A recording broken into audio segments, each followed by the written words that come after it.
અમદાવાદમાં સરખેજના ઠાકોરવાસમાં 17મી માર્ચે રાતના સમયે ગણેશ ઠાકોર નામના યુવકની હત્યા કરાઈ હતી. જોકે પોલીસે ગુનામાં સામેલ આરોપીઓની ધરપકડ કરતા તપાસમાં ચોંકાવનારી વિગતો સામે આવી છે. સંજય ઠાકોર નામના એક આરોપીની પત્ની સાથે મૃતક ગણેશના પિતરાઈ ભાઈ આશિષ ઠાકોર સાથે આડા સંબંધ હતા. બાબતની અદાવતના કારણે 6 શખ્સોએ ઠાકોરવાસમાં જઈને મારામારી કરી અને ગંભીર ઈજાઓ થવાથી ગણેશ ઠાકોર નામના યુવકનું મોત થયું. આ મામલે સરખેજ પોલીસે મહેશ ઠાકોર અને અમદાવાદ ક્રાઇમ બ્રાન્ચે ભરત ઠાકોર અને હર્ષિલ ઠાકોરની ધરપકડ કરી છે. પોલીસ તપાસમાં સામે આવ્યું કે સંજય ઠાકોરની પત્ની સાથે આશિષના આડા સંબંધ હોવાથી અગાઉ આરોપીઓએ આશિષને માર માર્યો હતો.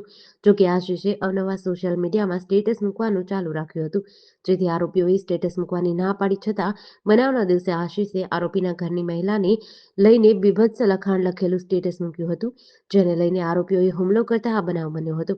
આ ગુનામાં સામેલ પ્રતાપ ઠાકોર, સંજય ઠાકોર અને વિશાલ ઠાકોર ફરાર હોવાથી તેમની શોધખોળ હાથ ધરાઈ છે.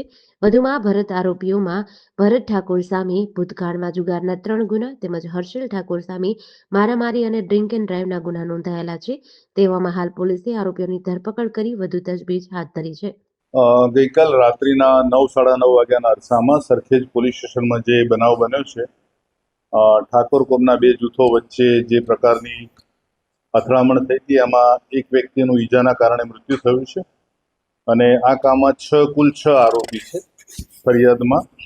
આ 6 આરોપી પૈકીના 2 આરોપી ક્રાઇમ બ્રાન્ચ દ્વારા એમની કાલે રાત્રે શોધીને પકડવામાં આવેલા છે અને બંને આરોપીના જે નામ જે છે, એકનું નામ છે ભરત ગુરાભાઈ ઠાકોર અને બીજા આરોપીનું નામ છે હર્ષિલ વાઘજીભાઈ ઠાકોર.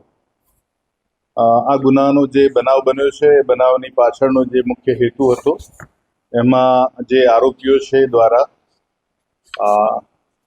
ફરિયાદ પક્ષના એક વ્યક્તિની પત્ની સાથેના સંબંધોના કારણે જે પ્રકારે અગાઉ પણ ઝઘડો થયેલો હતો અને જે આરોપી સાથે સંબંધો ધરાવતા હતા, એ આરોપીને પણ ફરીવાર સમજાવવા છતાં આ વસ્તુ જે એમનો પ્રશ્ન હતો આડા સંબંધનો, એનો હલ ના આવતા એણે ફરિયાદ પક્ષના જે વ્યક્તિ છે એમને અભદ્ર એમણે કોમેન્ટ કરી અને પોતાના વોટ્સઅપ સ્ટેટસમાં મૂકેલી, અને જેના કારણે આ બનાવ બનેલો. અને હાલ ક્રાઇમ બ્રાન્ચ દ્વારા આ બંને આરોપીની ધરપકડ કરવામાં આવી છે અને આગળની તપાસ માટે સરખેજ પોલીસને સોંપવામાં આવશે. જે પ્રકારે બનાવ બન્યો હતો એ બાદ જે રીતે આરોપી ભાગ્યા, એ પૈકીના હાલ આજે બંને આરોપી છે, એ આરોપીઓની માહિતી મળેલી. આમ તો કુલ 6 આરોપી છે, બાકીના 4 આરોપી હાલ અમદાવાદ શહેર વિસ્તારમાં નથી, એના ઉપર પણ કામગીરી ચાલી રહેલી છે. અને આ જે બંને આરોપી છે, અમારા ટેકનિકલ સર્વેલન્સના આધારે અને કેટલીક જે મોબાઈલ ફોનના લોકેશન્સ વગેરે જે પણ અત્યારે સુવિધા ઉપલબ્ધ છે, આધારે આ બંનેને પકડવામાં આવ્યા છે.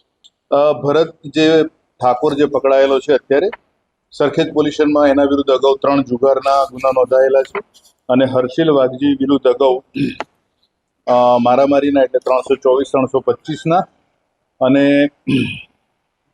ગયા વર્ષે એના વિરુદ્ધ ડ્રિંક એન્ડ ડ્રાઈવનો એક ગુનો નોંધાયેલો છે. એટલે બંને આરોપી હાલ જે છે એ ગુનાહિત માનસિકતા ધરાવે છે.